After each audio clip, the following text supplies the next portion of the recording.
Have you ever wondered where your tax money really goes? Or why certain companies seem to get all the big government contracts? We often think of corruption as a simple bribe, cash exchanged in a dark alley. But the reality is far more sophisticated and far more damaging. Today, we're peeling back the layers on the secret world of modern corruption. A world that operates not in the shadows, but in plain sight, hidden within the very systems designed to protect us. Let's start with a classic example: public procurement. This is the process governments use to buy goods and services, from building new roads to supplying pencils for schools. It's supposed to be a fair competition to get the best value for public money. But what happens when the rules are written to favor a specific company? Imagine a tender for a construction project that includes a requirement so specific, only one bidder can possibly meet it. Maybe it's a proprietary technology or an obscure certification held by a well-connected firm. This isn't a direct bribe, but the result is the same. Public funds are funneled to a preferred entity, often at an inflated price, and taxpayers are left with a subpar product and a lighter wallet. It's a legal sleight of hand, where the corruption is baked right into the policy itself. Another insidious form is what's known as state capture. This is when private interests exert such a powerful influence over a country's decision-making processes that they essentially capture the state. They don't just bribe officials, they help write the laws. Think about lobbying. While it can be a legitimate way to inform policymakers, it can also become a tool for powerful corporations to draft legislation that benefits them at the expense of everyone else. They might push for tax loopholes that save them billions, while small businesses and individuals bear the burden. Or they might lobby to weaken environmental regulations, allowing them to pollute freely, with the long-term health and environmental costs paid by the public. The corruption isn't in a single transaction.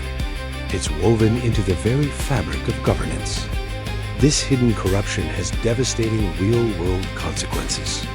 When a hospital construction contract is awarded based on connections instead of competence, the building might be unsafe or poorly equipped. Patients suffer. When educational funds are siphoned off through complex schemes, schools lack resources, teachers are underpaid, and an entire generation of children is denied a quality education. Their future prospects are diminished. When a country's natural resources are sold off cheaply to a friendly corporation, the nation loses its wealth, and local communities who depend on that environment are displaced or impoverished. This isn't just about stolen money. It's about stolen opportunities, stolen futures, and stolen trust. The most corrosive effect of this systemic corruption is the erosion of public trust. When people see that the game is rigged, that the rules don't apply equally to everyone, they lose faith in their institutions. They become cynical about politics, disengaged from the democratic process, and distrustful of their leaders. This creates a vicious cycle. As public trust declines, it becomes easier for corrupt actors to operate with impunity, because they know no one is watching, or that no one believes their voice can make a difference. An apathetic public is a corrupt system's greatest ally. So, what can we, as ordinary citizens, do about a problem that seems so vast and so entrenched?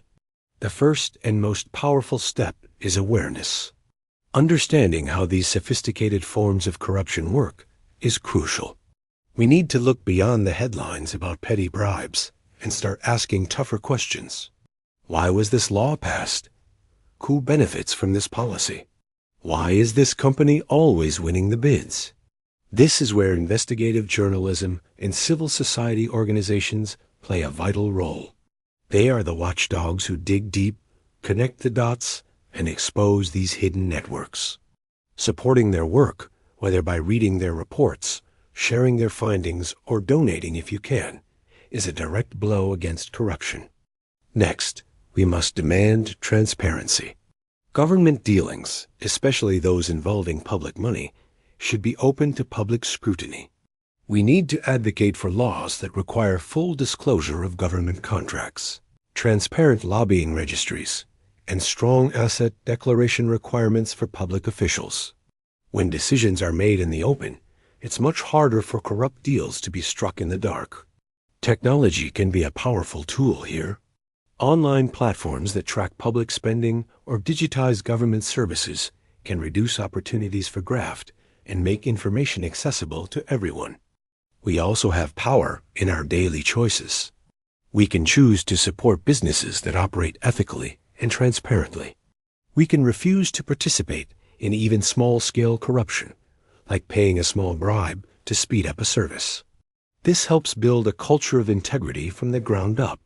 It sends a message that we expect honesty and fairness, not just from our leaders, but from each other. Every act of integrity, no matter how small, strengthens the social fabric that corruption seeks to tear apart. And finally, we must participate. We must vote. We must hold our elected officials accountable, not just on election day, but every day. Contact your representatives. Ask them what they are doing to fight corruption. Join community groups. Raise your voice. Apathy is the breeding ground for corruption. Engagement is its antidote. It can feel daunting, like one person can't possibly make a difference against such powerful forces. But history shows us that's not true. Major anti-corruption movements have always been driven by ordinary people who decided that enough was enough. The fight against corruption is not someone else's battle. It's a fight for the quality of our roads, the safety of our hospitals, the education of our children, and the very health of our democracy.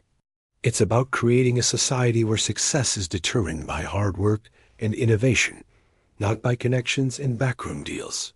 The path is long, and it requires vigilance, courage, and persistence. But by shining a light on these hidden practices and demanding accountability, we can begin to reclaim our institutions and build a fairer future for everyone. It starts with knowing what to look for, and it continues with the decision to act. Thank you so much for watching.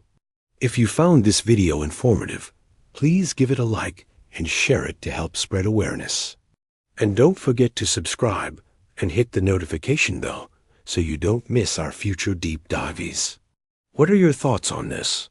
Let us know in the comments below. Let's keep the conversation going.